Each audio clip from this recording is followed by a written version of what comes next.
continue avec notre thème du 4e jour de jeûne, l'adoration.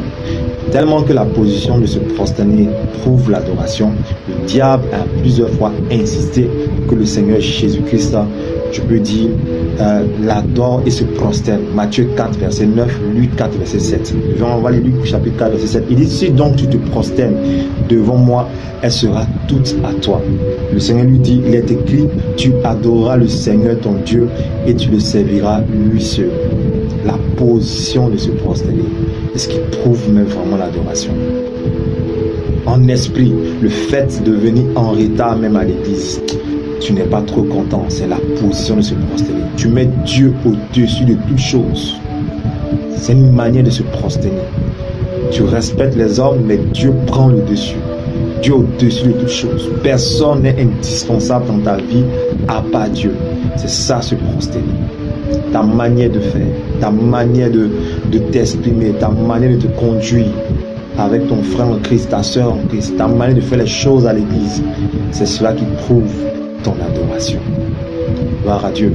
Jean 9, verset 38, ce monsieur est venu, la Bible dit qu'il s'est prosterné devant le Seigneur Jésus. Il s'est prosterné devant le Seigneur Jésus. Vous comprenez? C'est très important. Cette femme qui avait, je peux dire, ce parfum, cette prostituée qui était venue se repentir, qui a versé ce parfum sur les pieds du Seigneur. Elle s'est prosternée. C'était une adoration. Nous disons que Jésus est notre Dieu, notre roi. Quelle est l'adoration que nous avons aujourd'hui? L'adoration va au-delà des mélodies, va au-delà de beaucoup de choses. Elle doit être basée sur un cœur sincère, une attitude sincère. Se prosterner devant le Seigneur. Gloire à Dieu. Nous devons nous prosterner, nous devons apprendre à nous prosterner. Apprends à te coucher, quel que soit ton rang, quel que soit ton titre, quel que soit ce que tu as déjà eu, quel que soit ce que tu as. David Oyedepo s'est prosterné devant l'université et Dieu s'est chargé du reste. Il s'est couché devant l'université à l'entrée. Il s'est prosterné. Jusqu'à présent, on voit des gens qui se prosternent à l'église. Quelle est ton adoration? Voici les adorateurs que le Père demande. Non seulement c'est en esprit et dans la vérité, il se prosterne. Vous comprenez? Il se prosterne.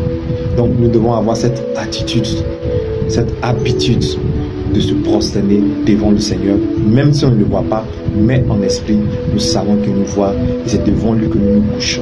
Il y a des situations qui attendent que tu te couches, que tu te prosternes pour qu'elles soient décantées. Reçois la grâce en le nom de Jésus. Shalom.